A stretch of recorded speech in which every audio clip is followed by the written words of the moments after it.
want integration, but we're trying to disintegrate even our own country. We're disintegrating our own politics.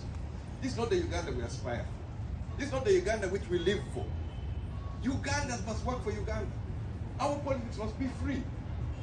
We cannot be having our leaders in jail, and we're here speaking to the media time and time again, yet the thing continues to repeat itself.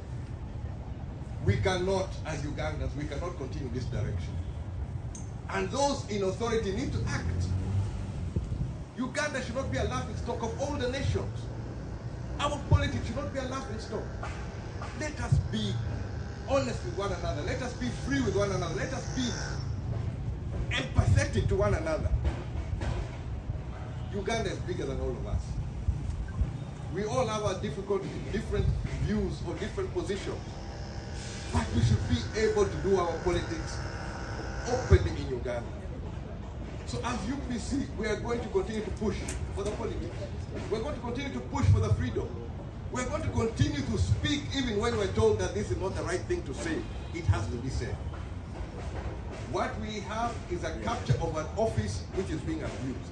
We have a capture of a government which is being abused. I even have sympathy at some stage to the judiciary. How do you dispense justice under threat? But this country must work. So as politicians and as a political player, I will do everything in my power to see that this happens. I will stand together with my colleagues and we will fight this matter until in the end the people of Uganda are free and are able to practice their politics without interference. Until that day comes, let us remain firm, let us speak the truth to power. I thank you. We are here as members of the opposition fraternity, and together is the president of PPP, Honorable Saddam Gaira, the president of the Uganda People's Congress, Honorable Akena, Jimmy, and then Mr. Amuria, who is the Eastern Regional Vice President of the Democratic Front.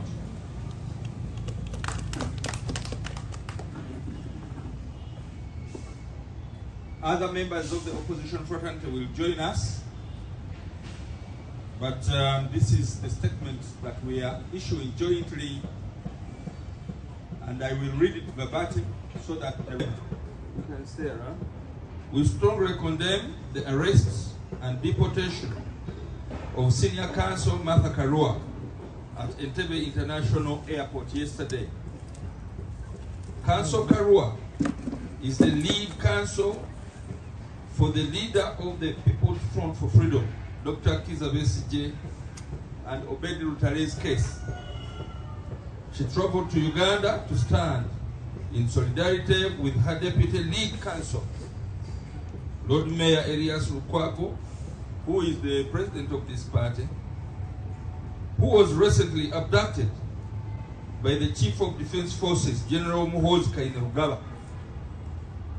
Mr. Lukwago was later dumped at Chirad Division Police Station and to date has been denied bail by a compromised judiciary despite his documented health challenges. Instead of being allowed to execute her professional mandate, Counsel Karua was declared persona non grata. State agencies seized her phones and forcibly removed her from the country. This action is extremely shameful and it's a contradiction for a government that publicly champions the East African community while simultaneously closing its borders to a senior legal practitioner from a sister state. It is also a direct attempt to collapse and intimidate the legal defense team representing Dr. Besigye.